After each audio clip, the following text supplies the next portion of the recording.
Homework number 8, solving literal equations. In this first question, you're asked to solve for lowercase a. When solving for lowercase a, you're going to use inverse operations to isolate this variable here by undoing the operations of these two items there. So 4 and h are both multiplying lowercase a. We could even say that this group is multiplying a. So if more than one item is multiplying the variable you want to isolate, you can remove those items at the same time. So I'm going to divide, because that's the inverse of multiplication, by both 4 and h at the same time. When I rewrite, my final answer is the algebraic expression d plus g divided by 4h. That is the final answer. Let's take a look at another question. In this example, we're also going to solve for lowercase a, and we need to do the inverse of dividing by uppercase M. So the inverse of dividing is multiplying. Now be careful on the right-hand side. You need to put parentheses around this entire expression to multiply it by m. And when you rewrite, you can put the m at the beginning or at the end. But most oftentimes, we put our single variable distributor in front of the group it's going to multiply. But if you wrote this, 4g minus h, then parentheses m, that would be wrong. So be careful. In this next example, we're going to solve the equation for the letter b. But you'll notice 6b and rb are unlike terms, and unlike terms cannot be added together. So in this case, in order for us to go from two letter b's down to a single letter b, we need to undistribute, also called factor. So we're going to factor out this lowercase b, which means we're going to remove the lowercase b from each of these terms. And when we do that, what we're left with goes into this group. So we're left with a 6, and we're left with a plus r. Now, we have a single letter b. And when we go to isolate that letter b, we're going to use division to clear this quantity. So we're going to divide by the entire group here, 6 plus r, leaving us with b is equal to d cubed divided by 6 plus r. In this next example, if we're going to solve for a, we should remove any constants that are around it first. So I'm going to subtract h from both sides, giving me d minus h equals 4/5 a. And now I can clear this fractional coefficient by multiplying by the reciprocal. Now don't forget, I'm going to multiply the entire left side, so I need to put parentheses around d minus h so that I can get the correct final answer. So putting parentheses around just the 5/4 would be wrong. We need to put the parentheses around the quantity d minus h, or parentheses around both, but not just around the 5/4. Let's take a look at this equation. If we want to solve for uppercase b, we need to concentrate on getting rid of the constants first before we get rid of these coefficients here. So I'm going to add q to both sides, giving me 1/6 t times b equals m squared plus q. Now I want to divide by t and by 1/6, but since 1/6 is a fraction, I'm going to clear that fraction first. Let's see here. In order to do that, I'm going to multiply by the reciprocal. So again, parentheses around the entire quantity on the right-hand side. That will give me t times b equals 6 m squared plus q. And now I can divide by lowercase t, leaving me with my final answer that b is equal to 6 times the quantity m squared plus q all over t. In this next example, we're going to solve for the lowercase letter b. So I'm going to remove the constant first, giving me n times b squared equals 3t plus r.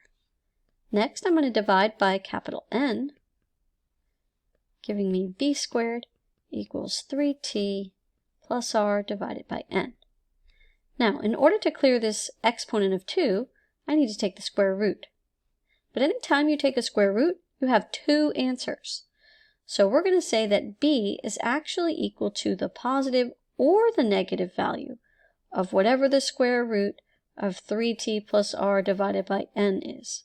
So you need to use that plus or minus symbol in front of this square root when you type in your answer.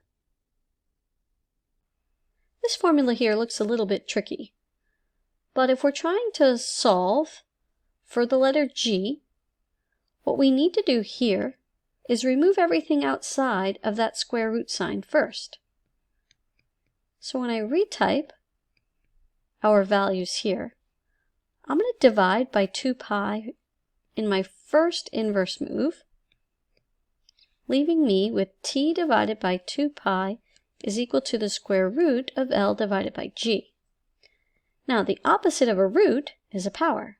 So since this is a square root, we're going to do the inverse, which is to square. And again, I'm going to put parentheses around the entire left side. That's going to leave me with the quantity t over 2 pi squared, and that is going to be equal to the fraction without the square root sign of L divided by G. Now the first thing I need to do is get G out of the denominator before I can isolate it. And so we get anything out of the denominator by multiplying. So I'm going to multiply both sides by G here. And when I do that, my left side will be G times this large quantity squared. And now I can get G by itself by dividing by this whole group of numbers. The whole thing. Parentheses t divided by 2 pi squared. Parentheses t over 2 pi quantity squared. So the final answer is that G is equal to L with this fraction over the quantity t times 2 pi squared. Now that technically is a fraction in a fraction, so we don't usually write our answers this way. So if we back up just a few steps here, instead of by dividing by this fraction quantity, we can multiply both sides by the reciprocal, 2 pi over t quantity squared. 2 pi over t quantity squared. Leaving us with G is equal to L times the quantity 2 pi over t squared. In the next topic, you're asked to determine what kind of function is depicted in the table, whether it's linear or exponential. And so in order to do that, you're going to want to check the common difference or the common ratio on your calculator. Since my x values here are increasing by 1, I can simply check the common difference, right, of any answer. So we'll call this the answer in the first position, the answer in the second position, and so on. I can check any two consecutive values by using either the common difference, like this, or the common ratio, like this. And when I find a constant value, I'll know which one I have. So for the first one, I'm going to do -3 subtract 2, right? So a2 minus a1. Now I'm going to do the same thing for a3 minus a2 and check to see if it has a common difference. So the next will be -38 minus 3 minus -3. And I can see that these numbers are very far apart. So we don't have a common difference here. So now I'm going to try common ratio. So I'm going to use my fraction button here, and let's see what I get. -3 divided by 2. Okay, and then again for my next one, I'm going to get -38 divided by -3. Oops. Go down here, -38 divided by -3. All right, I get a very different fraction. and then I can even use the division sign instead. So negative 38 divided by negative 3, I get 12.6. And then negative 133 divided by negative 38. And I don't get numbers that are anywhere near each other. So first I had negative 1.5, 12.6, 3.5. So this one here is going to be the neither option. So it does not have a common difference, and it does not have a common ratio, and it doesn't have a common second difference, even though I didn't show the check step here, because I can see that it is continually going down by greater amounts. So here we have it's going down by 5, then it's going down by negative 35, then it's going down by about 95, and I can see here that this difference is not the same. So it doesn't have a second difference either. So this one is a neither. So again, we're going to take a look at our ratio table here, and I see that the x's are increasing by 1, so I can use my a2 minus a1. So let's see, negative 16 minus negative 10. I get a difference of negative 6, negative 22 minus negative 16. I get a negative 6 again, negative 28 minus negative 22. Oops. I get a negative 6 again. So this one is linear. And why? Because it has a common first difference. For the next section, you'll be asked to describe whether something represents exponential decline or decay, or exponential growth, or linear decay. So anytime something is exponential, it has some type of multiplying or percent pattern. Right? So a population of 100 bacteria quintuples every minute, that means it gets times by 5. But that would not be a decline. That would be an increase. A town's population grows at a rate of 7.6, so growth is not a decline or a decay. The amount of certain medication in a person's bloodstream decreases by a quarter every month. That is definitely decline. And the last one says it descends, which does mean to go down, but it says the rate is 18 feet per second, and that is linear, 18, 18, 18, 18. So it must be this option here. Let's take a look at another problem. Which of the contexts below could be modeled by an exponential function? Again, exponential functions have a timesing or percent pattern. So a sunflower is growing at 2.5 inches per week. That's constant, that's linear.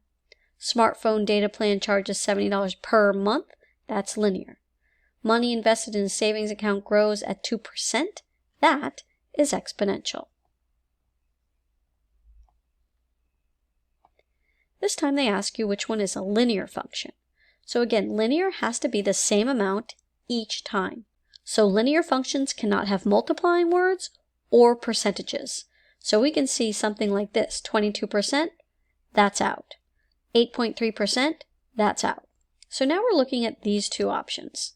So if the amount of a certain medication in a person's bloodstream decreases by 3/4 every week, that means that it is going down, but not necessarily by the same quantity each time. Because if you multiply by 3/4, it's going to be a different number each time, even though you're multiplying by a constant 3/4. The amount that it will change will be different. But if you put $15 a month into a savings account, it's 15, 15, 15 every time. So for the final section, you're going to need a calculator. And the numbers aren't going to be exact, but they may ask you to round a bit. So the first thing they're going to ask you to decide is if you have a linear function or an exponential function. And you're going to do that by checking your common differences or ratios. And that will be this second option here. If it has a common difference, then that means they're changing additively. If it has a common ratio, that means they're changing multiplicatively. And once you figure out that number, you can tell what the common difference or ratio is and approximating it in the final box. So let's take a look at this table. If I open my calculator here, and I first start with my second entry, which is 31 22874, and then I subtract my first value, which is 38607. Let's see what my value is. It's approximately 6,733.